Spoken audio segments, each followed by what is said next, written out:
Hello and good Monday morning to you, my intergalactic rainbow sprinkled bioluminescent jellyfish taters.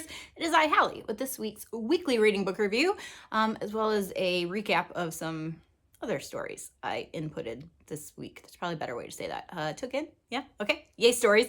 Coffee cheers to you. Weird week. If you're in the crayon box, my Patreon community, you noticed that I painted a winged monkey carrying a ruby slippered and Kiki delivery service bow on his head, Toto. So yeah, weird mood this week. But we are headed into Galentine's Day week. Yes, thank you, Waffle Necklace, my friend Heather. And I got 4 Valentines in the mail on Saturday. And it's just the best week ever because love and sugar cookies and pink frosting and all the good things. So despite that, good news ahead. For this week and, you know, the winged monkey video you get to watch me painting on the Patreon. It was a weird week for books. Can't say as I liked any books I read this week. However, here we are. I'm going to tell you about them. So the first one, not going to talk about. I DNF'd it about a third of the way through, so that wasted some of my time, but life's too short to read books you hate, so it's gone. The next one I read, I wanted to be better. This is The Magic Toy Shop by Angela Carter. She wrote The Bloody Chamber, which is the only other book I've read by her, although she's very prolific, which is kind of like a brutal feminist fairy tale collection. This had a grotesquely macabre cover, so I was into it. And I was hoping for more Shirley Jackson vibes. Instead, it was more like, oh crap, she's 15 and beautiful and has to go live with this creepy uncle who puts on private puppet shows in his basement. So what's gonna happen? And the worst thing didn't happen, but it was still awkward and I didn't like it. So it made me uncomfortable, but not in like the magical surreal way. So I wouldn't read it again. Wouldn't really recommend it, but it's a beautiful, awkward, creepy illustration cover. Okay, fair, done. All right, the next one I finished was Banana Yoshimoto's Moshi Moshi, prolific Japanese author, and the blurb on the back got me again, guys. It's like ghost of her father in her apartment and murder-suicide and mysteries and starting over and whatever. So yeah, it was kind of the basis, but maybe it was just lost in translation, perhaps. If it was originally written in English, I would have hated it. It did have a character arc. It dealt a lot with grief. There were some, there's some beautiful lines in here, but, again, I just wanted more ghosts and less, awkward crush on your dead dad's middle-aged best friend when you're 20-something and working at a cafe. Maybe. Anyway, didn't love it, but it exists. The cover made a lot more sense once I finished. I think the cover illustrator, who did beautiful work, only read the last chapter, and that makes sense. That's beautiful, but not for me. Anyway, I also watched, for the first time, From Here to Eternity. I only know, you know, the famous making out on the beach scene. This movie is so depressing. I cried so much. Montgomery Clift is in it, who I love from A Place in the Sun, again, because I had a dark... I like film noir. I like weird, sad movies. But this was so sad because I didn't realize it was like Hawaii, Pearl Harbor sadness. So there's kissing, but the rest of it was sad. Donna Reed's in it. That's cool. Good for her. She's lovely. Okay, so that made me cry on Monday when I watched that. Okay, I also finished in my quest to read all of Shakespeare's plays this year. The next, I think this is number 4 in my alphabetical list, The Comedy of Errors, which is a twin mix-up. One gets arrested and thinks he's someone else, and one dines with the wife, and she's like, why don't you love me? And he's like, who are you? And so... again, I posted last night during the Super Bowl some quotes that I would love to illuminate for you on our quest, our Brush Up Your Shakespeare 2025. And coming up next, according to my alphabetical list from the Cambridge Shakespeare Guide, which, hey, there's a Comedy of Errors picture on the cover, is Coriolanus, which I'm not looking forward to because, according to the Cambridge Shakespeare Guide, here's the blurb, brutal military and political tragedy of pride and reversal. Politics, war, no thanks. But maybe there'll be some fun lines in there because you can always find something quirky in Shakespeare. So that's my next one. Again, and also Comedy of Errors is like half the length of Coriolanus, so we'll see how that goes.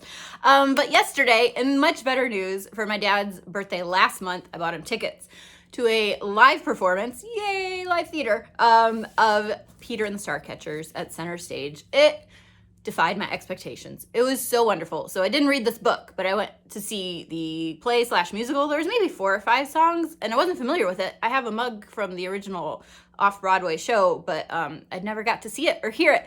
And so the book series kind of came back to me, if you can't see it, because glare. Dave Barry and Ridley Pearson wrote a 4-book series plus some spin-off tiny novelettes that are really cute, well designed.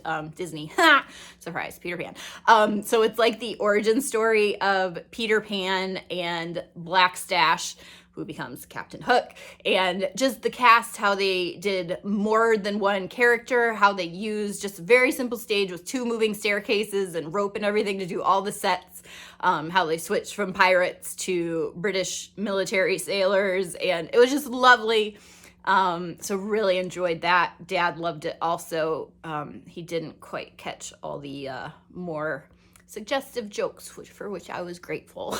Anyway, also there was an Ayn Rand and a Philip Glass reference, and that just made me laugh because I'm a dork. Okay, those are the stories I took in last week. This week, I started yesterday reading like half a page at a time, so probably gonna start over just to make sure we're in it. This is Feast and Famine, The Last Great Heir by Karina Finn.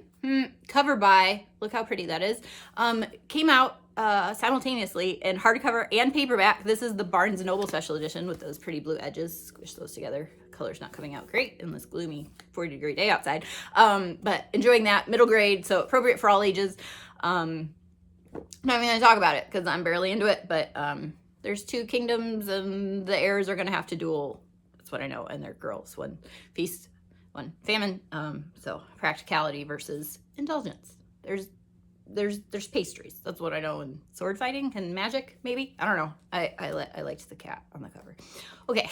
Also gonna read this week, 6 of Crows again because it's my book club pick that I will be leading next week. So I need to reread that goodness.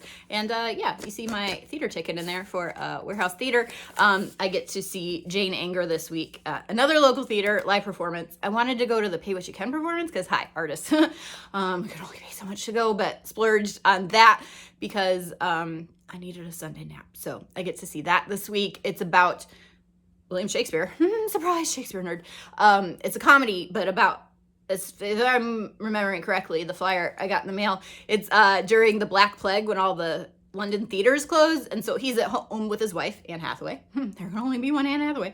Thank you, Anne Juliet reference there. Trying to write during lockdown quarantine, if you remember. It was not easy on any of us creatives. I also got distracted this morning going through my TBR pile, which is over there. And found some books I just hadn't finished yet. So this is a 12th Night musical that I bought once upon a time and carried around in my purse, and then it got abandoned and lost to the depths of my TBR.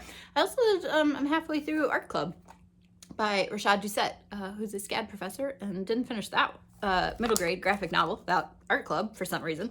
And then I also found and have recommended to my writing group the Jane Austen retelling murder mystery series, and I never got to Mansfield Park. I loaned it out, and I just got it back, and I want to read it. So Tears of Price, Mansfield Park, the 3rd in her series. Highly recommend Pride and Premeditation. Start there, and you'll want to read the rest of them, I assume. Haven't read number 3. And this came up in Middle Grade Matters podcast, which again was in my office stack of TBR craft books. This is Steering the Craft by Ursula K. Le Guin, which looks like, based on the Litjoy Crate Harry Potter film strip bookmark I have on page 16, just Roman numeral 16 of the introduction that I abandoned many moons ago. So anyway, I should probably read that. It doesn't look that intimidating once you flip inside, but it's nonfiction, so it all feels intimidating to me. I've talked too long, guys. I'm gonna find where I put my coffee and go get to work. So edits for me today on my own middle grade. So excited, and I'm wishing and hoping the very best Heart Week for you. Galentine's Day, Friends Day, Love Day, Valentine's Day, however you wish to celebrate, may it be colorful and happy. And I love you all.